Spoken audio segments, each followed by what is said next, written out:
Nem existe 9999, né? Nem existe, quiçá fazer isso que ele quer.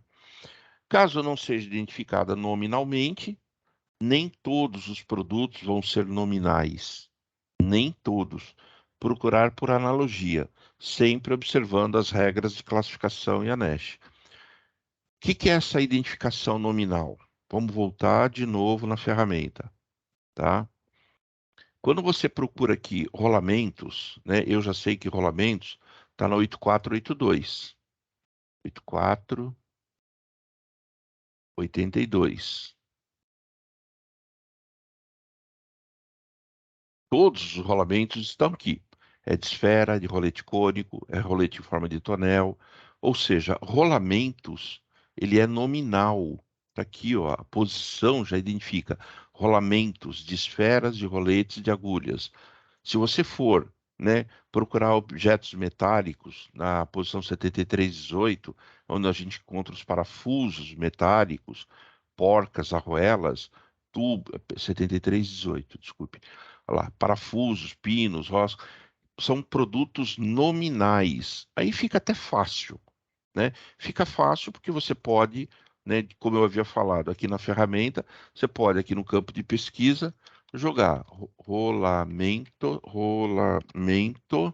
né, dá um enter, ele faz uma caixa de palavra, ele apresenta aqui, ó, já identificado em amarelo, ó que legal. Ó, tem rolamento aqui, rolamento ali, pô, aí você olha, não, peraí, no 5110 é fios de pelos grosseiros, incluindo revestido por enrolamento, né? Então eu vou fazendo a eliminação. 8482. Opa, parece estar ali, ó. Rolamento de esferas, de roletes, de agulhas. É ali que eu vou, né? Veja que ele faz menção a notas legais que tem o termo rolamento, a NESH também, tá? E se qualquer outro, por exemplo, se eu colocar aqui uma porca, tá? Porca é nominal também, tá lá no 73 alguma coisa, mas aqui ele buscou, ó, tudo o que tenha a expressão porca, né? Inclusive porção. Mas a gente já encontrou ali nominalmente os parafusos, pinos, pernos, roscados, as porcas, tirafundos. Eu já tenho uma indicação muito próximo de aonde que eu tenho que seguir adiante da classificação. Então, a ferramenta ela ajuda bastante a gente e essa ordem, né, que foi passada, ela também nos ajuda enormemente. A bem da verdade, o que você, classificador, deveria ter de informação em relação ao produto seria tudo isso aqui: nome vulgar, comercial, científico e técnico, marca, descrição, forma, dimensão, tipo de embalagem, matéria ou matérias que é constituída, inclusive percentagem em peso, volume, seus componentes, função principal, secundária, princípios de descrição do funcionamento, aplicação, uso, emprego, forma de acoplamento ao motor, processo detalhado de obtenção, em suma, todas as informações necessárias. Estas informações eu não inventei. Estas informações são exatamente as mesmas que quando eu vou fazer uma consulta na Receita Federal, a Receita vai exigir de mim. Eu não tenho como fugir disso, né? Então, invariavelmente, o que ocorre é que o nosso cliente, né? O cliente aí, o requisitante, pode ser um diretor da companhia, do Grupo Ômega, pode ser um despachante aduaneiro, pode ser o cliente mesmo, tá? Muitas vezes o cliente não tem essas informações. Falar, não tenho. Eu tenho aqui o nome, né? Tenho a aplicação e mais nada.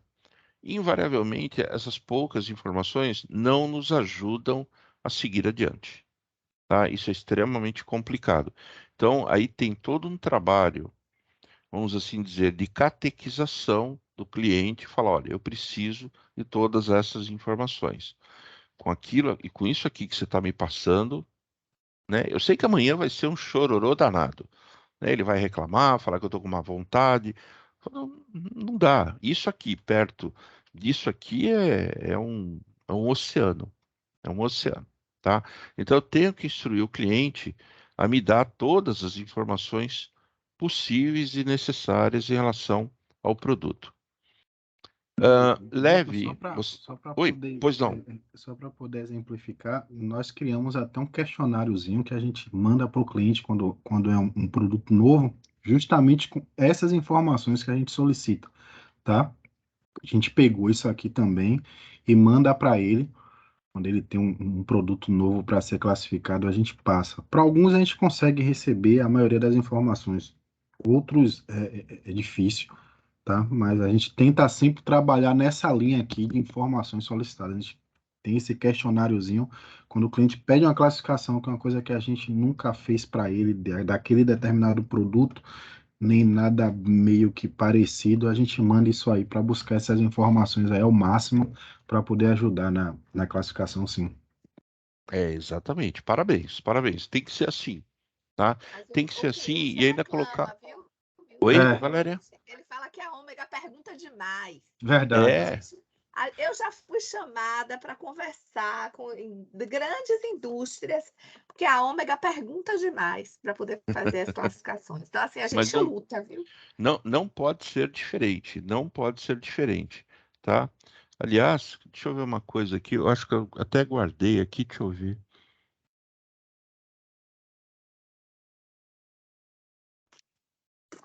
Esse aqui é um artigo da doutora Lisiane. Ela é advogada, conselheira do CARF, professora, tal. Ela escreveu esse artigo, acho que foi essa semana, dia 23 de agosto. Ontem, né? Ontem, dia 23 de agosto. Vou passar esse artigo aqui falando, ó, vamos falar sobre classificação de mercadorias, né? E aqui ela tece alguns comentários, exatamente, claro que ela aborda do ponto de vista jurídico, né? Mas é muito importante, porque os nossos afazeres, eles estão muito próximos da esfera jurídica, né? Qualquer coisa é multa que está identificada em um decreto e assim por diante, tá? Olha lá, questionamento de o que é, como é obtido, o que contém, como se apresenta, para que é utilizado. Olha o que ela fala. São essenciais para o início de qualquer estudo que se pretenda classificar uma mercadoria. Não tem como, tá? Então, eu vou passar esse artigo aqui.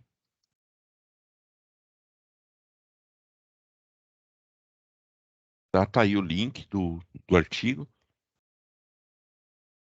Tá aí o link do artigo, né? E ela fala exatamente isso, né? É uma literatura bem técnica, né? Muito voltada para o direito, né? Enfim, são informações importantes.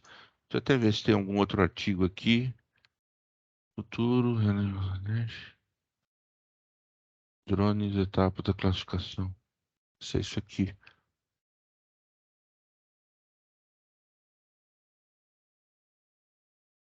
Ah, esse aqui é o Solon. O Solon, eu conheço ele, tive o prazer de ter aula, né? Eu também sou aluno, né, dele. Ele aqui, ó, as etapas da classificação fiscal, né? Ele faz comentários muito similares ao da professora Lisiane, né? Vamos copiar, colocar aqui também esse artigo, Ctrl C, Ctrl V. Aí o link do professor Solon, que aliás ele tem um livro muito bom, voltado para o direito. Cadê o livro dele? Se vocês procurarem aí no Google, é Solon 100. Vou pegar só o nome dele, esse livro dele é muito bom. Inclusive, o livro novo, com a versão mais atual, já traz questões da classificação e também, né, ele como advogado, ah, ele foca nas questões do direito, mais para o direito. Esse livro aqui, ó, esse livro aqui é muito bom, Curso de Direito Aduaneiro, tá? Um livro aí, assim, na nossa biblioteca, quem trabalha com comércio exterior, é algo interessante também a ter. Eu tenho o meu aqui, está em algum lugar que eu tenho, minha estante está bem bagunçada hoje. Nossa, enfim, vamos voltar lá. Tá? Então, assim, parabéns, vocês têm esse procedimento, né? Procedimento de requisição de informações, e é aquilo, não abre mão. Eu tenho que ter essas informações para poder classificar a mercadoria. Sem isso, eu não consigo chegar aí aos finalmente da classificação. Leve em consideração, no momento da classificação, que você está fazendo análise, né, as características da nomenclatura. Primeiro, a progressividade. As mercadorias são classificadas de acordo com o seu grau de industrialização, desde a matéria-prima até o produto mais industrializado. Isso aí eu falei, tá? É a ordem em que os produtos são alocados dentro da nomenclatura. Então, de novo, pegar lá o Classife, a gente vai encontrar exatamente essa situação. Cadê o portal único? Acho que eu peguei aqui, tirei ele.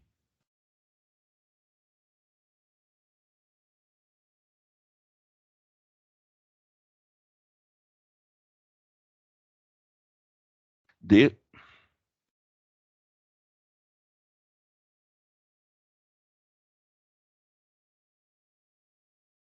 Desde o produto menos elaborado, né, o caso dos animais vivos, desde o produto menos elaborado até produtos cada vez mais elaborados, né? Então, como eu falei, as obras de arte se encontram em última posição exatamente por essa característica. Então, leve essa questão à progressividade. Metodologia: as primeiras aquisições classificam-se de acordo com a Constituição, as demais de acordo com a função, uso ou destino. Então, até a seção 15, até o capítulo 83, daqui para trás, tudo é classificado de acordo com a composição. É de plástico, é de borracha, é de metal, é de vidro, é de madeira, do que é. É de pérola, tá lá, né? Enfim, nós temos aqui de acordo com a composição. Daqui para frente, se é uma máquina, um equipamento que eu vou classificar, um instrumento, eu tenho que saber a função desse instrumento. Porque dependendo da função, ele vai se encontrar aqui nos capítulos posteriores, 84, 85, 90, 91, 92, vai depender, eu vou ter essas características. Então leve isso também em consideração. Seja objetivo e não dificulte mais do que o assunto já tem a sua particularidade, né? Em relação à identificação da classificação. Nem sempre, como eu falei, a classificação é algo simples de ser feito. Hoje, em função aí do advento de novas tecnologias, novas formas de se obter os mais diversos tipos de produto, né? Isso aí torna a tarefa do classificador cada vez mais complicada. Esse é um assunto, também para conhecimento de vocês, esse é um assunto que está em pauta na OMA, na Organização Mundial das Alfândegas, lá em Bruxelas, em uma certa preocupação daquele grupo de especialistas no tema em tornar a questão da classificação um assunto menos complexo do que ele é hoje, né? Eles têm essa consciência, sabem que a classificação muitas vezes não traz elementos de facilidade, ao contrário, elementos que dificultam a vida do classificador, né? Eles têm essa consciência e tentam, né, a partir de cada ano, eh, tornar o assunto um pouco menos dificultoso daquilo que ele já se encontra hoje, tá? Nesse contexto, e também apenas para uma curiosidade também, no âmbito da OMA, os brasileiros são considerados um dos melhores classificadores de mercadoria no mundo, né? Mas por que que nós somos bons classificadores? Porque aqui a penalidade pega feio, né? Errar uma classificação, deixar de pagar o imposto, arcar com uma multa, a questão aqui é extremamente cara. Eu lembro, né, fiz até uma analogia de alguns anos atrás, de uma empresa que eu trabalhei, numa grande consultoria, na época, uma Big Five, né? Hoje são Big Four, né? Eu trabalhava na Arthur Andersen. Então, eu lembro de comentar esse assunto com os meus pares lá nos Estados Unidos. Eles falam, pô, mas classificação, Milton. Classificação para você é um trabalho, para nós aqui a gente deixa para o broker, ele resolve quando a mercadoria chega na alfândega, classifica e não tem enrosco, né? Eu falei, só que aqui no Brasil, amigo, o bicho pega, né? Tem imposto, tem multa, tem penalidade, tem atraso, tem uma série de coisas. Então, até em função dessa característica, né? A gente aqui tem sido considerado bons classificadores. Quem acompanha, eu tive inclusive o prazer de ter aula com a professora Cláudia Navarro. Ela é a presidente do Centro de Classificação Fiscal da Receita Federal. Foi um curso que eu fiz, né, que eu assisti como aluno, curso de Direito Aduaneiro Avançado. Ela foi uma das professoras. Ela é a presidente do CECLAN. É ela que publica aquelas consultas que nós fazemos no âmbito da Receita. E ela estava até comentando exatamente essa questão comigo, né? Aliás, comigo não, com os alunos, né? Que os brasileiros têm essa característica aí. Falei, poxa, que interessante, né? Então é um negócio que aqui no Brasil é extremamente complexo. Bom, aqui é mais do mesmo, tá? Aqui a gente usa apenas para exemplificar muito do que a gente viu lá no Classif. Então, aqui nós temos a identificação da seção 16, e aqui só trazer alguns particulares, tá? Como eu falei, sempre leiam o texto da posição, da seção, do capítulo até o final, tá? Às vezes, no próprio texto, como é coisas que acontecem aqui, vocês vão encontrar elementos identificadores, aqui no caso, por exemplo, das partes, né? Partes e acessórios estão aqui dentro. Para alguns produtos, a gente vê partes e acessórios em outro capítulo. Aqui no capítulo 84, no capítulo 85, a gente encontra nestes mesmos capítulos as partes e acessórios das máquinas que se encontram classificadas aqui dentro, tá? Isso aqui a gente não vê, tá? Mas é uma divisão que eu fiz que fala o seguinte: quando a gente entra no capítulo 84, né? Então aqui é uma síntese das posições, onde no 8401 nós encontramos os reatores nucleares, 8402 até 8424, máquinas em razão da função que ela exerce, do 8425 até 8478, máquinas em razão da indústria ou setor de atividade. Por exemplo, nós temos ali dentro, não lembro especificamente qual, mas nós temos máquinas para indústrias de panificação, tá? Então elas são classificadas em função do segmento ou indústria que trabalham. Caixas de fundição, artefatos de uso geral, máquinas de aparelhos semicondutores e circuitos integrados, partes não elétricas, não incluídas em outras partes da nomenclatura, é mais ou menos uma divisão. No capítulo 85, não é diferente, né? 8501 até 8504, máquinas aí elétricas, tá? 84 é máquinas e equipamentos mecânicos, 85 é máquinas e equipamentos elétricos. Produção, transformação, acumulação de eletricidade, 8505, os ímãs, acoplamentos, embreagens, variadores de velocidade e freios eletromagnéticos. Olha que interessante aqui, no 8506, onde nós encontramos pilhas e baterias, e no 8507, onde nós encontramos os acumuladores. E aí, a percepção de que o classificador ele tem que ter para poder classificar uma mercadoria. Quando eu vou classificar uma pilha, todo mundo sabe que é uma pilha, né? Isso aqui é uma pilha. Polo positivo, polo negativo embaixo. Aqui é o padrão AA, né? É aquela pilha comum. Tem o padrão AAA, que é uma pilha mais fininha. E tem ainda um padrão AAAA, 4 As, que serve aqui na caneta eletrônica, né? É bem fininho, eu nunca tinha visto aquela pilha. E a bateria é aquela pilha quadradinha, onde na parte superior você tem os dois polos, o polo positivo e o polo negativo. Tudo isso daí está classificado no 8506. Só que, olha isso daqui. Você vai falar, é uma pilha. Então, ela tem um formato de pilha, tem o polo positivo, tem o polo negativo, gera a mesma quantidade de eletricidade que essa aqui gera, que é 1,5 V, tá? Só que essa daqui, ó, ela tem a expressão Recarregável. Recarregável. Isso aqui não é uma pilha.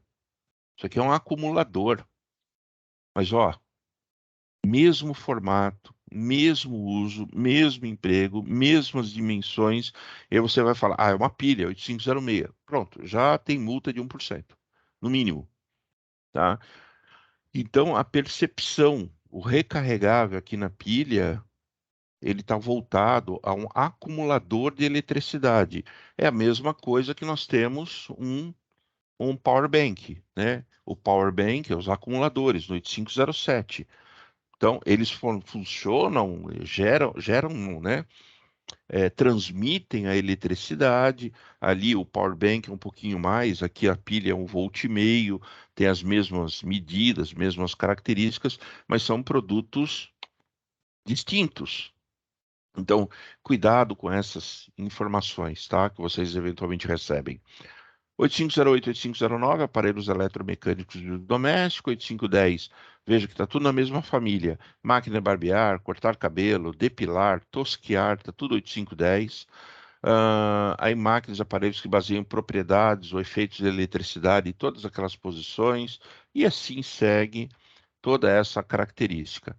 A gente vai achar divisões similares, por exemplo, quando a gente entra em outras posições, como no caso, o material de transporte, né? Tudo que é transporte, ônibus, carro, avião, motocicleta, bicicleta, carrinho de feira, tá tudo aqui dentro, seção 17, tá? Olha lá, os veículos, os trens, né, no 86, 87 veículos e tratores são os terrestres, 88 são as aeronaves, as máquinas voadoras, e o 89 as embarcações e estruturas flutuantes. Se eu entro ali dentro do capítulo 88, e aqui já faço uma meia-culpa, aqui essa imagem está antes do dia 1 de abril, então não tem aqui os drones, tá? Mas só para seguir o entendimento, dentro do capítulo 8801, perdão, do capítulo 88, nós temos ali, ó, balões de dirigíveis, planadores, asas voadoras e outros veículos aéreos não concebidos para propulsão ao motor. 8802, outros veículos aéreos, por exemplo, helicópteros e aviões. 8803 são as partes, 8804, paraquedas, incluindo os paraquedas dirigíveis, os parapentes e os paraquedas giratórios e suas partes e acessórios. Eu não faço a mínima ideia o que é um paraquedas giratório, né? Teria que perguntar para um técnico, um especialista do produto, se o paraquedas é giratório ou não, e corro até o risco dele saber, mas o que você quer saber sobre isso? Foi bom, tem eventualmente divisão em relação a isso, tá? Se eu pegar ali na 8802, né? Veja então, ele começa a ampliar os dígitos, chegando no quinto, no sexto dígito, até o sétimo e oitavo dígito. Então, cada código daqueles, ele se refere a um produto. Mudado 8802, é mudar de helicóptero para avião. Tudo voa, mas nós temos aí uma diferenciação em relação a estes produtos, a estes itens, tá? Dentro das partes dos veículos, veja aquilo que eu falei, né? Nem tudo que vai no avião, ele é parte e peça do avião. Então aqui nós temos 880310, hélices e rotores e suas partes, trens de aterrissagem, olha lá, aterragem, né? É o termo utilizado em Portugal. Outras partes de aviões ou helicópteros, e outras que são outras não mencionadas acima. Note que ali tem outros e outros, né? Esse aqui é outras partes de aviões ou helicópteros. Aqui são as outras que não necessariamente vai ser de avião e de helicóptero. Então eu teria que voltar na árvore da classificação para poder identificar aquela situação. A gente fez algumas recomendações e aqui a gente faz alguns conselhos. No advento de classificar um produto, anote todos os passos que você chegou naquela classificação. Comece a criar um histórico da classificação fiscal de um item. Isso é extremamente interessante e importante. Identifique a regra geral interpretativa que a gente vai aprender amanhã. Eventualmente uma nota de seção, uma nota de capítulo que foi observada. Eventualmente faça menção também eventuais soluções de consultas formuladas pela Receita ou pareceres da OMA, e isso eu mostrei lá no Classif, né, que a gente tem aqui, ó, no CLM, é só clicar aqui, ele abre aqui os pareceres de classificação da OMA, compendimentas do Centro de Classificação do CECLAN, os ditames do Mercosul. Eu tenho tudo isso dentro da ferramenta. Então, eventualmente, foi um ditame do Mercosul, foi um parecer da OMA, né? A gente já tinha visto esse parecer, né? Os pareceres, né? Que já são identificados, e uma vez aqui identificados pela OMA, o Brasil, como parte contratante, ele tem a obrigatoriedade de fazer a sua utilização, tá? Eu não posso ir contra aquilo que a OMA determina para um produto específico. Vou pegar um caso aqui que possa ser curioso para a gente. Isso aqui é um tapete, tá?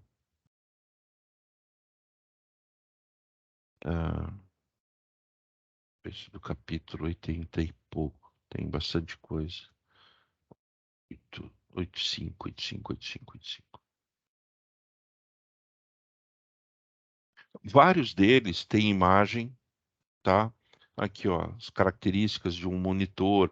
Vários deles trazem aplicação de regras, tá? A gente vai ver essa questão da regra amanhã, né? A utilização. Nem todos trazem imagens, mas vários deles trazem aí elementos que ajudam a fazer uma comparação, uma coisa do tipo, tá? Então, faça eventualmente menções, olha, parecer da OMA, uma consulta da Receita, um ditame do Mercosul, né? Utilizando todas aquelas ferramentas ali identificadas. A NESH, a TEC, a TIP, né? Todas elas estão dentro do sistema Classif, tá? Então, os elementos para se classificar uma mercadoria serão as regras de interpretação, que a gente vai estudar amanhã, as notas de seção, notas de capítulo, a própria NESH, os pareceres da OMA, são todas ferramentas tidas como oficiais para se classificar uma mercadoria, tá? Existe, bom, vocês sabem bem disso, porque vocês trabalham nesse segmento. Então, existem N discussões, N interpretações. Deixa eu mostrar um outro caso aqui para vocês, de um caso que eu fiz num escritório anterior ao que eu trabalho hoje, que falava exatamente, ele é exatamente esse assunto. Tá? Eu gosto de trazer aqui porque são situações que ocorreram, né? Então isso é extremamente importante.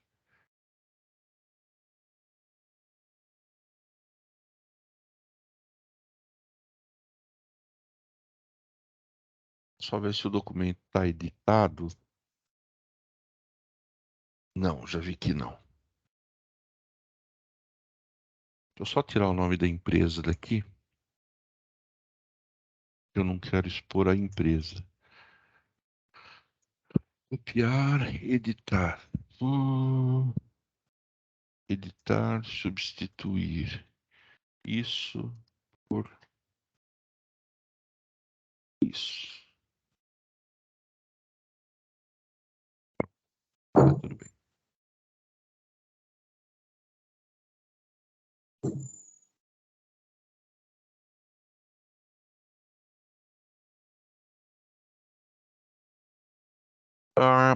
Esse é um caso.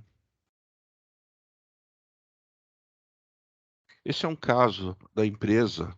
Falou, Milton, eu exporto esse produto aqui, ó, Yast Cell Wall, que é uma parede celular de levedura, tá? Nós aqui no Brasil, nós entendemos que a classificação é 2102-2000, tá? E dentro da 2102, as leveduras, né, micro-organismos monocelulares, nós encontramos aqui, né, 2102-20. Só que quando eu exporto para Argentina, a autoridade lá fazendária, né, e que também cuida de questões aduaneiras, é a AFIP, ela fala, não, isso aqui não é 2102, isso aqui é um 2106-9090. São preparações alimentícias não especificadas nem compreendidas em outras posições. Então, aí ela queria saber qual que é a classificação correta a ser aplicável para o caso aqui do produto, né? Então, aqui é uma metodologia que eu particularmente uso, que eu faço o seguinte: como eu vou fazer uma análise de classificações, de duas classificações que podem, entre aspas, né, podem, não necessariamente vão, mas elas podem ser aplicadas ao mesmo produto. Então, eu gero aqui três colunas, identifico a estrutura da classificação, capítulo, posição, subposição de primeiro, segundo nível, item, subitem, e faço a identificação das suas características, daquilo que a empresa determina aqui, que ela a julga ser o correto, e daquilo que a Argentina está dizendo. Não, lá aqui é 2106. Então, onde que a gente chega com isso, tá? Bom, ambos é uma preparação alimentícia, beleza. Só que a empresa fala que é 2102, que são leveduras vivas ou mortas, enquanto que a FIP fala que são preparações alimentícias. A subposição 1 identifica as leveduras mortas e outros micro-organismos monocelulares mortos. Lá, a 2106 é outras, né? E eu vou fazendo toda a identificação. Depois que eu fiz toda essa identificação, eu começo a obter informações do cliente, até para fazer uma leitura na NESH, né? Lembrando, a classificação ela é realizada subsidiariamente com a NESH, tá? Então eu vou fazer leitura da NESH e colher ali alguns elementos que me justifiquem uma ou outra, discutindo com o cliente cada passo que eu chego. Enfim, eu vou fazendo as análises, né? Vou fazendo algumas anotações que elas são necessárias, identifico com o cliente, falo com o técnico, até poder chegar aos finalmente. Dentro disso, como a gente falei ali o conselho, né? A gente procura se cercar de consultas que já foram formuladas sobre o assunto. Então, eu encontrei todas as consultas aqui no Brasil jogando no 2106. Fala, olha, só que a Receita já falou sobre esse tema uma, duas, três, quatro, cinco, seis, 7 vezes. E sempre no 2106. Por que você está jogando no 2102? Além disso, eu fiz uma consulta na base norte-americana, que é a base da alfândega dos Estados Unidos, que é o Cross, e eu identifiquei o mesmo produto, tudo em 2106. Eu não consigo ser contra todos esses elementos em jogar no 2102, né? Aí, claro, o cliente entendeu, falou, poxa, estávamos errados, tá? O que pode acontecer eventualmente. Então, aqui só para mostrar que essa questão da classificação, essa leitura de todas essas ferramentas, elas são importantes. Eu citei ali o Cross. O Cross está aqui, ó, vou passar o link para vocês.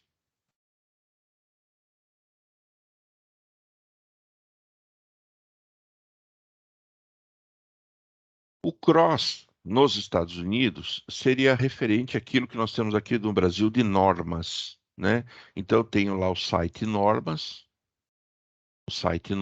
eu posso fazer as consultas, inclusive sobre classificação fiscal.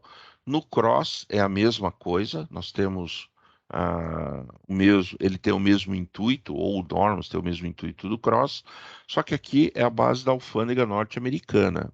E, obviamente, tudo aqui está em inglês, tá? Então, você pode pesquisar aqui o produto da sua necessidade.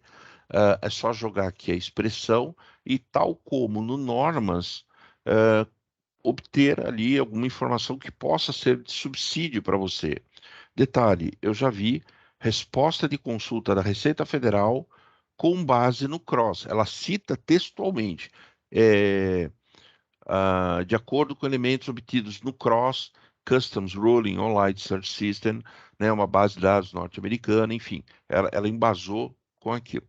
Mas só para comentar aqui, uma vez eu fui fazer a classificação fiscal de chinelo de dedo, né, o chinelo tipo Havaiana, e eu não encontrava a classificação. Falei, poxa, mas é impossível, né? Deixa eu ver se na base norte-americana eu acho alguma coisa, tá? O problema era lembrar como é que fala chinelo de dedo em inglês, né? que é isso aqui, ó, flip-flop. Eu nunca ia imaginar que flip-flop é um chinelo de dedo. Enfim, joguei aqui, já veio um monte de informação aqui no 3924. Ela traz alguns outros elementos, mas aqui você vai fazer, tal como você faria no Normas aqui, você vai abrir a consulta e vai verificar o que foi perguntado e o que foi definido. Uma curiosidade, vocês viram na solução de consulta da Receita Federal que a identificação do contribuinte aqui no Brasil, ela é proibida, né? A gente não sabe quem fez a consulta. Na base norte-americana, eles dão nome, endereço, eu já encontrei até telefone do cidadão aqui, né? Então, a Stephanie de Silva, deve ser brasileira, Stephanie de Silva, da empresa Avon Products, né, Avenida das Américas, 1251, em Nova York, fazendo essa consulta. Fala o que ela perguntou e o que a alfândega lá respondeu para eles, né? Então, eventualmente, eu já me baseei nestas consultas, foi salinomicina, salinomicine, acho que é assim que fala. Salinomicin, não sei. Salinomi. Agora eu não vou lembrar o termo em inglês, tá? Enfim, qualquer que eu use aqui o termo, eu vou encontrar aqui consultas que são formuladas e que eu posso, eventualmente, obter um norte para onde eu devo ir, tá? Então, não, aqui eu acabei sem querer clicando na tarifa americana, né? Aqui é a alíquota dos impostos devidos lá. Não é isso que eu quero. É a consulta. Tá aqui, ó, a consulta. Olha lá, caixa postal. Aqui, ó, Hyundai perguntando. Ó. A Betty Gordon, de Fountain Valley, na Califórnia, perguntando de rolamentos que vêm da Coreia. E aí a alfândega norte-americana presta esse tipo de informação. Perdão. Então, o cross, deixa eu pegar aqui, ó. Copiar.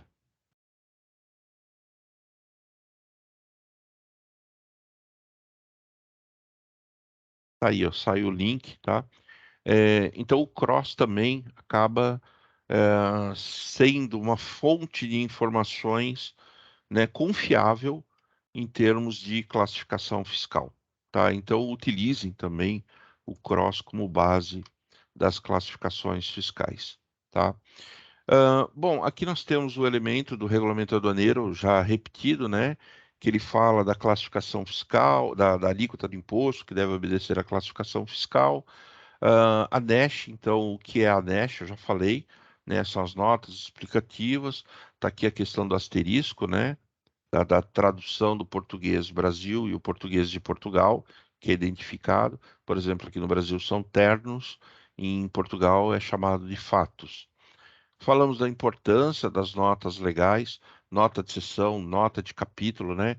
Elas definem uma mercadoria, ampliam ou restringem o alcance de um código, classificam uma mercadoria em um código determinado, ou pode até excluir a mercadoria de um código determinado. Aqui nós temos um exemplo de nota explicativa, tá? Do capítulo 62. Então, veja ali na nota 3A.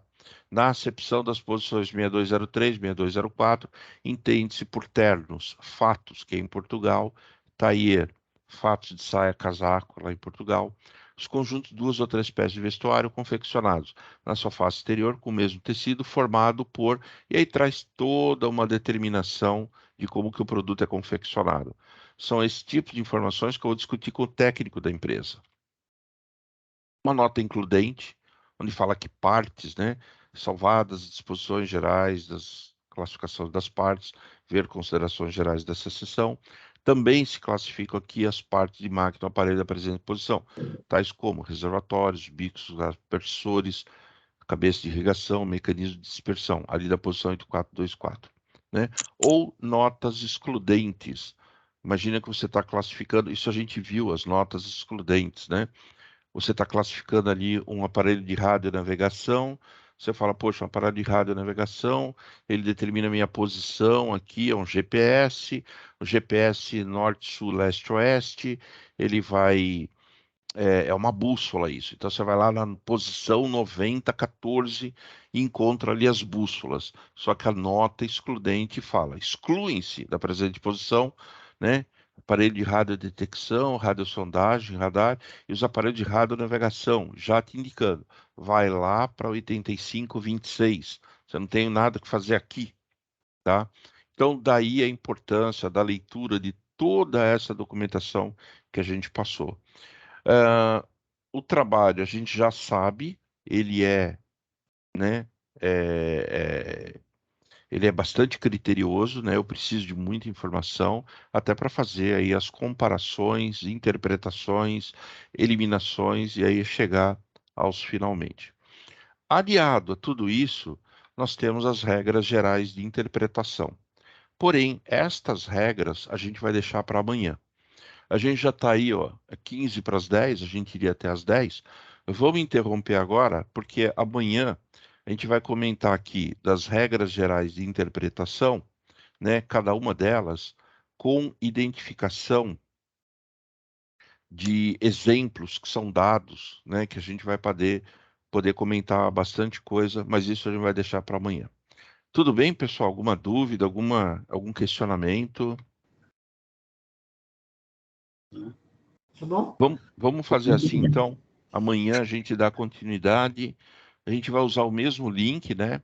Pelo que eu percebi, a gente usa o mesmo link e a gente continua a partir daqui amanhã. Ó, a gente passou bastante informação. Pessoal, antes de sair, é bom já acionar esses links, porque eu quero crer que isso aqui vai sumir. Não tenho certeza. Eu já copiei tudo, vou enviar por e-mail para eles. Ah, legal, Valéria. Valeu. Perfeito. Então tá, pessoal. Então podemos ficar assim, amanhã a gente dá continuidade? Ok. Sim, sim. Tá bom? Então Sim. tá. Então vamos lá. Uma boa noite a todos. Obrigado aí Boa pela noite. paciência até então. E amanhã vamos tentar tornar o assunto menos chato aqui. Tá bom? Boa noite, Ok. bom descanso a Boa noite. todos. Boa noite. Até amanhã. Boa Tchau, noite. até amanhã. Assinem a lista que não assinou a última chamada, viu? Até amanhã. Tchau. Até amanhã. Valeu, Até gente. amanhã. Até Tchau, amanhã. tchau. Bom descanso a todos. Valeu. Valeu, gente. Boa noite. Tchau, tchau. Boa Até noite. amanhã. Boa noite. Boa noite. Tchau, pessoal. Boa noite.